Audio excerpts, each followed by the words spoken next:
This is a walking meditation and pondering thoughts of the term, it doesn't hurt to ask. And I've been thinking about that this morning in many different ways. It doesn't hurt to ask.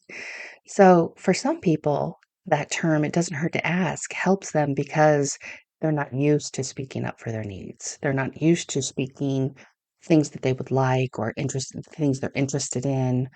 And so it doesn't hurt to ask is a helpful term for them.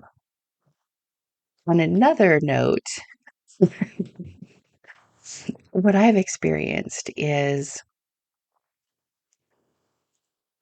I let somebody in and thought that it would be okay, and then it wasn't feeling okay. And so I let that go. I was like, okay, I'm not going to do this anymore. And so I let this person know.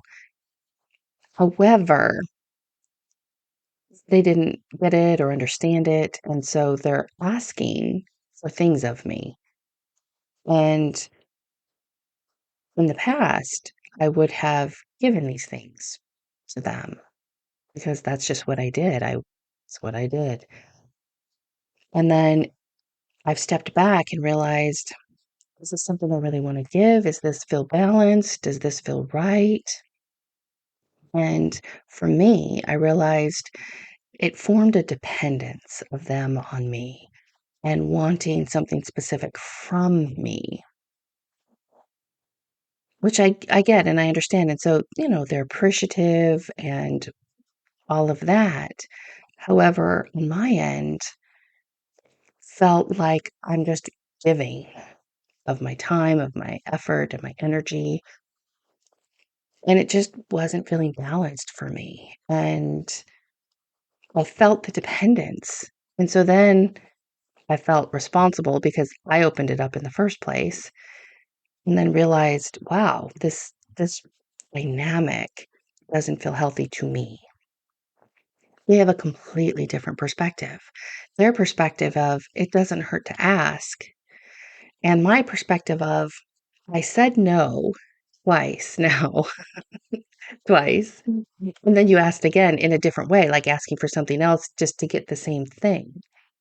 And understand when people are looking to solve a problem or they want something, they put their feelers out and they think, oh, there's my answer. And so they just keep going after it and going after it. So I understand that. And I also understand my perspective of, wow, that doesn't feel right for me anymore. And how do I have a voice that isn't mean or cruel or, I don't want them to feel rejected by me or hurt. But I also know that I've changed and my answer is no now. And it's going to continue to be no. And I say that, but they don't hear me. And sometimes we think, well, you're just not holding it strong enough. And that isn't true because I already know I'm not going to do it. It's a matter of just either do I ghost them, or do I say something about it? And I want to do what's best for me. It has to be for me first now because I've done it the other way for so many years and it just drained me and exhausted me and made me just feel obligated. And that isn't how an interaction should feel. Just because I can doesn't mean I'm the one to do this. And before I did all the things and it gave me value and people valued me and I loved it and that fed me in that way and that time in my life is now complete. Now it's about I want people in my sphere that know the good in me and the bad in me and can accept all of me instead of just one part of me. I look back and I only showed one part of me to people. So that really is all they saw. And it was all I wanted them to see. But now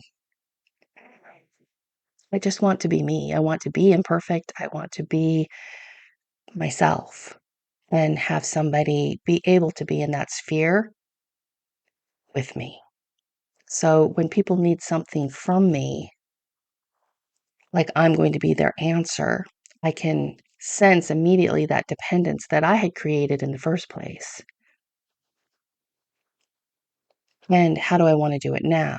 So it's in interacting with the other person of it doesn't hurt to ask. And my perspective of you've asked now 3 or 4 times, and I've been very kind. And I'm like, no. So I'm thinking, do I ghost this person? Do I say something? And I've said something 3 times. So they're- they just don't get it. And so I need to pull back access. So they contacted me and I'm just pulling back my energy because interacting in that space, it's not going to bring a resolution. It's not going to bring clarity. I already know what my clarity is, and they don't. So it doesn't matter what I do. They're not going to be happy with if I get back with them and say no for the fourth time, or if I don't say anything. So in this moment, the best thing I'm going to do is I'm going to just keep up my energy. And I had already responded, so I'm not going to respond again. But it feels weird and it feels uncomfortable and it's not what I'd really like to do. But since I'm not super clear on what to do, I'm not going to do anything. But in the not doing anything, I'm going to still stay present if something does pop. I'm going to be in the, okay, I'm not going to do this anymore. And that's okay. This person wanting it, it's okay. They need to look elsewhere. And I'm going to let that. And it's hard to let go when you think you have an answer and you want that answer. But I am aware I'm not that answer for them, whether they are aware of it or not, because we're not vibrating in the same capacity on this topic. And that's okay. So when we make these decisions, are we making them out of defensiveness? Because I'm sure some people would read really audacious requests like, how could you ask this? Whoa, this is a lot to ask for. And the person is probably thinking, it doesn't hurt to ask, but it kind of does. Like there are repercussions. Like, does it hurt? Not necessarily, or it might. If a person really spirals down into being offended by the question. So I'm not offended by the question because I understand it and I've been there. I've been in that space and I understand wanting some type of answer external to you and that somebody else has it. Our world seems to be coming into personal sovereignty, a unity with self first before extending it outward to others. And I notice some people doing that, and I notice other people may not be doing that. And the dissonance and conflict it creates in the desires between what somebody wants versus what somebody else is ready, willing, able, prepared to give back. In our society, and many things in our cultures and our belief systems teach us sacrifice, surrender, and so we feel we're giving up like our human self. Like that's what we're supposed to do. And we spend our whole lives sacrificing, surrendering. And as I look back at that, some of that has been allowing my boundaries to be crossed. And sometimes desires that wanting something from somebody causes me to cross their boundaries because they don't want to give that to me. And I see these exchanges and I see them all over the place in families, businesses, partnerships, relationships, everywhere where you have an expectation of what you want. And you have an expectation of what you want from that specific person. And it might change at some point in the relationship timeline that one or both parties adjust, they change, they transform into something different, and it doesn't work anymore. We don't know what to do when that happens. And so it doesn't hurt to ask. There are repercussions and consequences and energy connections that we have with every thought, everything we say, every emotion, every intention, every motivation. We we basically create a path of energy for that. So if I have a desire, I'm creating a path of energy for that. If I have uh, a thought, my thoughts will follow that path. We forget we direct that as well. We also are with everybody else who directs theirs. And so if I'm directing my own path and I interact with somebody else, let's just say on an energy level, we're interacting. When we drive, same thing. We have rules, and these rules are intended to keep us safe and keep us in our own lanes. And we can change lanes, but we have to do it in the right timing, and we have to make sure that the energies around us, the cars around us, are in a position for us to be able to do that. And that really is all of the decisions in our lives. We have these decisions, and we have so much leeway and room and opportunity. We can go anywhere. And yet, there's traffic because we live with other people. And are we looking at the traffic, or are we just trying to get there as fast as we can, and we don't even care? We're just changing lanes and speeding and, seeing just we're not looking at the others. We only think of ourselves. And in the development of the self, that's normal. We go through these times where you are just thinking of yourself. In our world today,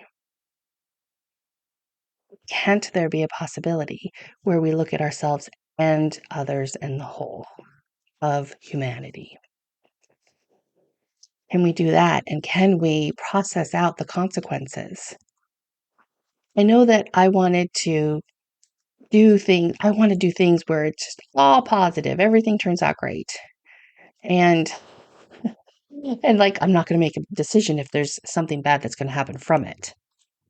We can't really anticipate or control that because everything everything I say and do might have great intent, but there's going to be multiple people that are not going to like that. So, in the you can't please everybody, there's also decisions.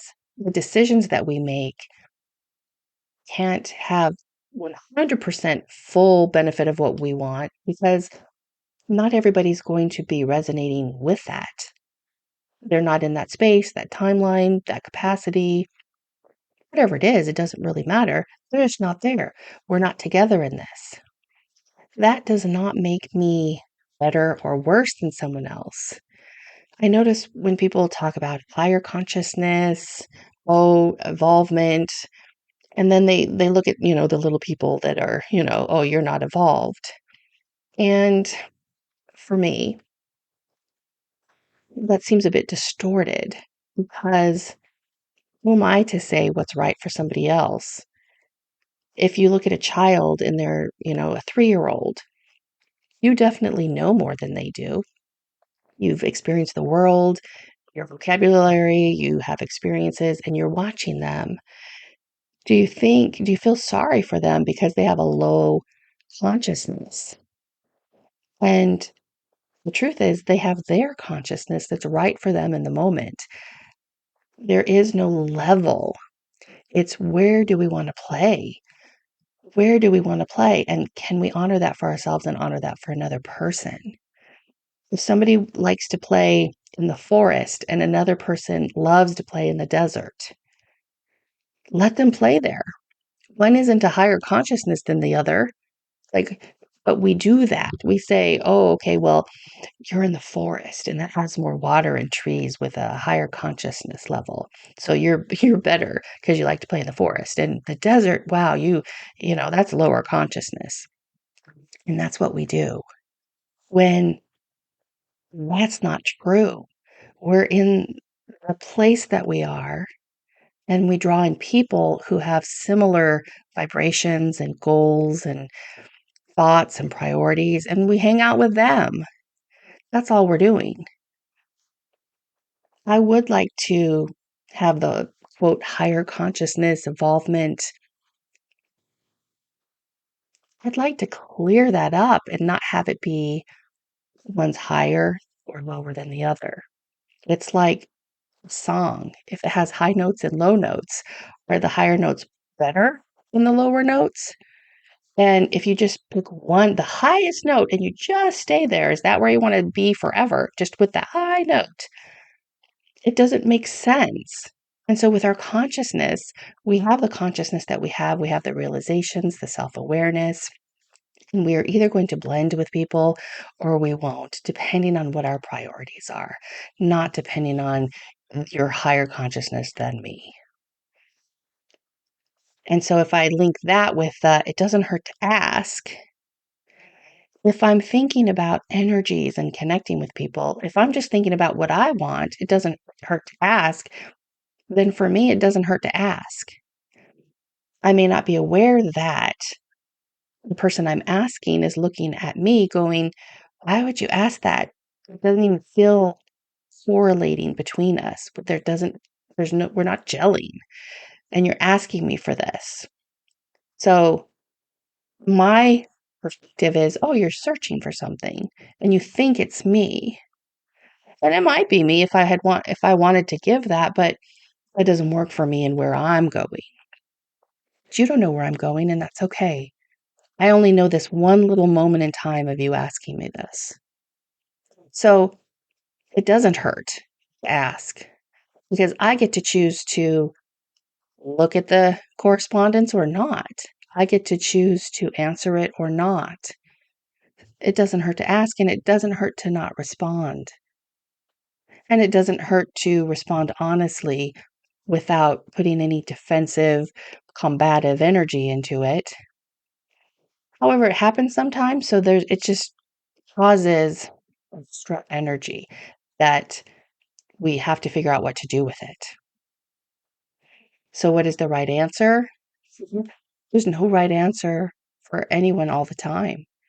In the moment where I'm at, I'm going to make the best decision I can. If I'm too chaotic and I'm too uncertain about it, I'm not going to make the decision now. I'm going to stay present with my heart. I'm going to take care of me and make sure that I'm okay and taking care of me. I care about this other person. Is there a connection that can be made energetically if I respond? And I'm not feeling it in this moment. And so I'm not ghosting. I'm now, as I've been talking, I can feel solid in, oh, there's not going to be an energetic connection. It won't bring clarity. It won't bring anything if I respond. Responding will cause it harder because then they'll be confused and they'll ask late. They're just not getting what I'm trying to say. And I don't have to say anything. So I'm going to pull back my energy and I'm going to do it with love and I'm going to stay open if it pops in to respond later. But for right now, I'm not going to. And it's very interesting when we make these decisions because we do care about other people. We really do. And when people say, oh, just don't care what people think, or that's easy to say. When we do care about the person, we want to do what's in the best interest for ourselves and for them. That is true. So it actually does matter because you're making it matter with that person in that moment. Like a stranger could ask, and there's no energy there. But because there's a relationship, there's a caring between the two. That's why a lot of times it's the people closest to us. Because the truth is, we do care what they think. We do. I care about you. I care about how you're going to handle this information. I care about how you're going to handle, because I am energetically linked with you. We have a relationship. So, yeah, I care. And how you respond affects me because I'm in the same energy sphere because of the friendship. And so then I decide, okay, what do I want this relationship to be? Do I want this relationship? Do I want this friendship? Do I feel obligated? Am I getting what I'm wanting? Are they getting what they're wanting? And it's pondering that and allowing people to change. We want things to stay the same so much, and we have difficulty changing and we have difficulty adjusting to change and allowing other people to go, well, that's not right for me, or, you know, I don't like spending time with you, or whatever that is. And understanding, oh, there's something where we're not connecting. I'm going to let it be okay. It's okay that I didn't realize I stressed them out. The truth is, something's stressing them in our interaction. So I'm going to wait and I'm going to pull back my energy and let them have their experience. So relationships, they do come and go. Interactions, they do come and go. And you can ask yourself, does it hurt to ask? I would just recommend looking at the big picture of all parties involved and the different pathways of each decision and what feels best. What feels best for you, what feels best for both people. And that's the best you can do.